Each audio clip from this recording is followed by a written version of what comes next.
You can probably tell from the title of my story tonight that I'm going to be talking about skin color. And I realize this is kind of a hefty topic these days, so I'm going to begin really superficially. Not so long ago, I was with a friend of mine, and we were in one of those big department stores with the makeup counters. And I said to her, I'll be right back. I'm just going to go over there to the store that has the things for the brown people. And if you have a darker complexion and you like cosmetics, you will know sometimes it's a little challenging to find products that match your skin tone. But that is neither here nor there. When I reunited with my friend, she said to me, "This is going to sound a little bit weird, Charlotte, but I've never really thought of you as a brown person." And I have to say that I wasn't totally surprised by this because I've heard that comment and versions of it for a good part of my life. Who are you? What are you? Where did your family come from before? What is it that makes you look like on the outside how you look? And I'm never really totally offended. I think most of the time questions like these come from a really innocent place of curiosity. It can be really delicate to ask somebody what it is about their genetic profile that makes them look the way that they do. So I'm interested in these questions of brownness. Who is brown and who is not? And who gets to decide if not the person wearing the skin? And these aren't necessarily rhetorical questions for me. I'm still trying to puzzle them through. This is my mom. Obviously she's white. She has very light skin.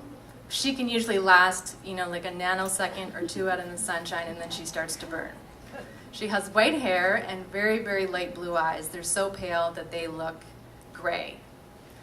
Anyways, her family is English. She's from England originally, and they are Catholic.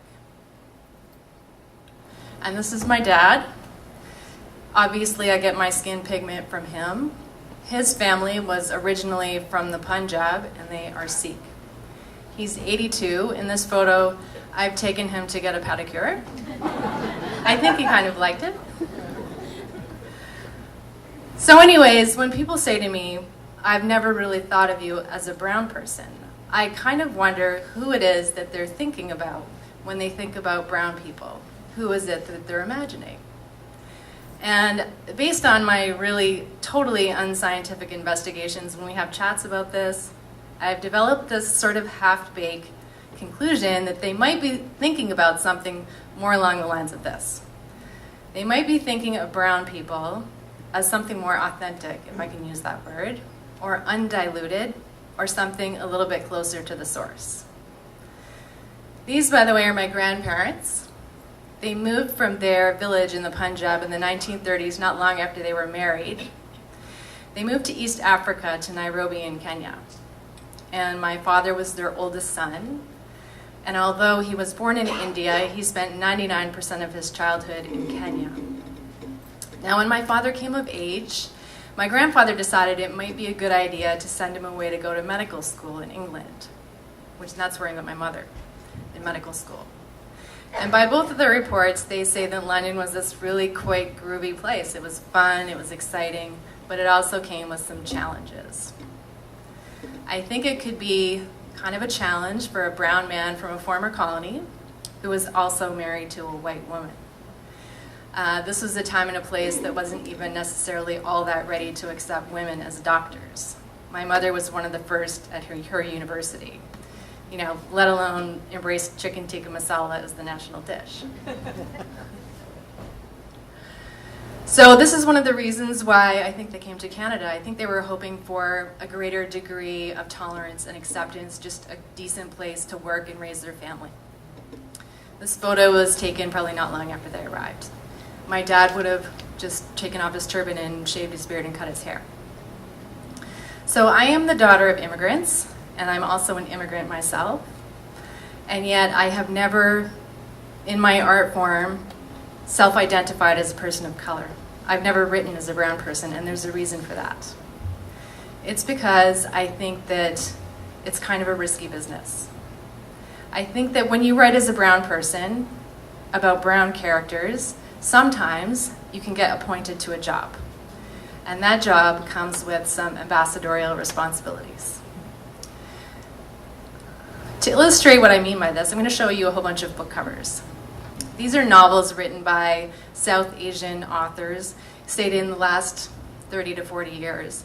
And one of the things I notice about the book jackets is a whole lot of nostalgia.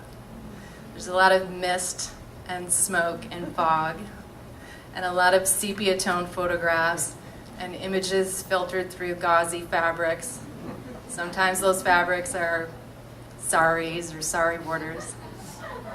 Okay, I don't mean to disparage these novels at all. Like, some of these books are globally beloved. Most of these books are globally beloved, and they're some of my favorites as well. But I do wonder about the visual promise. I wonder about the packaging, the way that they're sold internationally.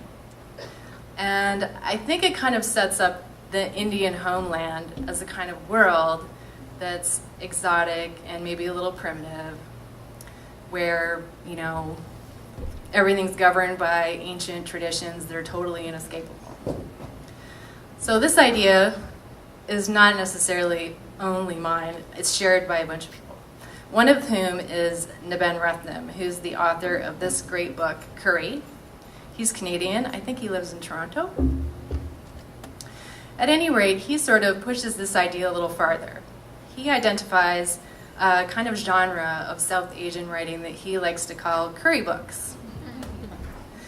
And in it, usually, oftentimes we can come across a South Asian protagonist who's now living in the sterile Western world, and to ease their feelings of displacement and lack of belonging, they sort of harken back to this nostalgic homeland that's frozen in amber. Oftentimes there's an intergenerational conflict, maybe an arranged marriage or two. And I think the risk here is of a kind of stereotype, a presentation of a world that, you know, in which nobody has access to the internet or garbage collection. Everybody's sexually repressed. And it's this kind of place where, you know, everybody's sexually repressed, but there's lots of mangoes and tons of fragrant cooking made by long-suffering grandmothers who spend all their time in the kitchen. So I've used the word brown a lot, and I know that's kind of not very helpful because it's so gigantic.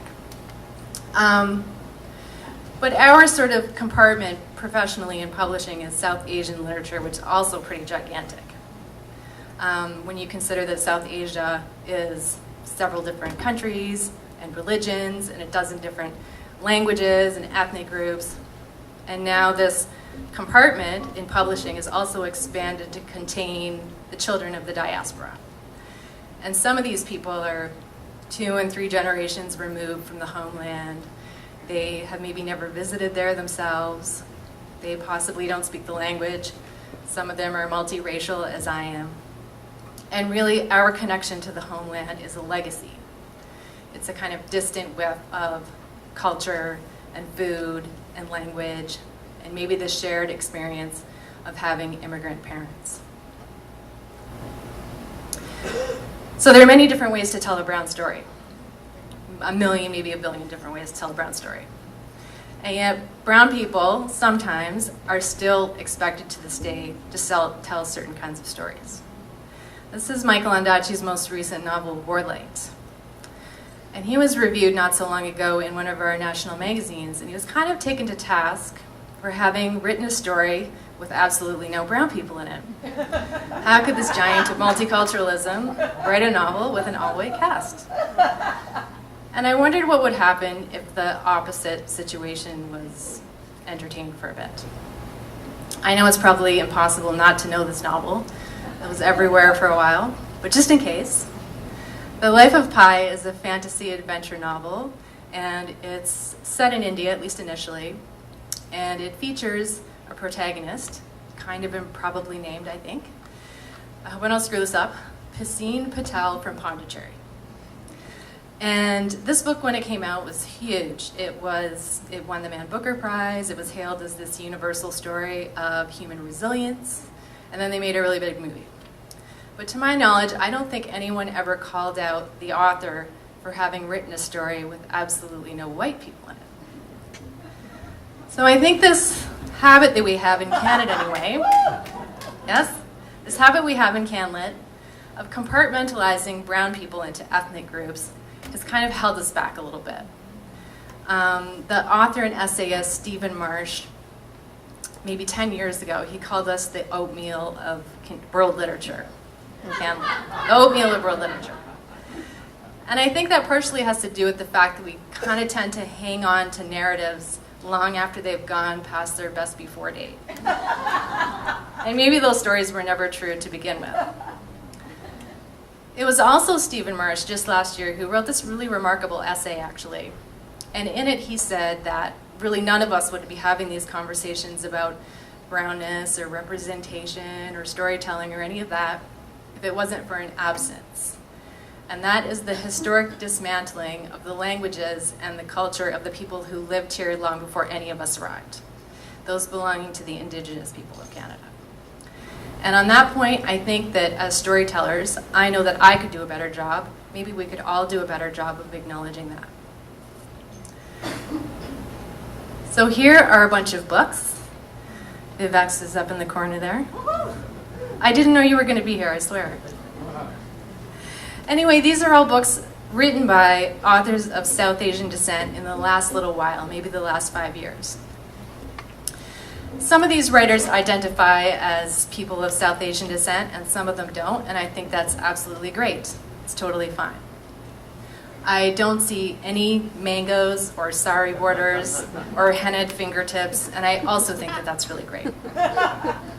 I really look forward to the day when Michael Ondaatje can walk into a publishing boardroom and say to his editor, you know, I think I'm getting ready to write a dystopian zombie novel with an all-white cast and have it not be some kind of statement.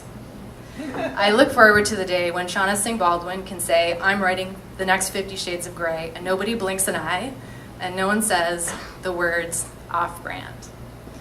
And when that day comes, I will be more than happy to sit down and write a story as an almost brown person. Thank you.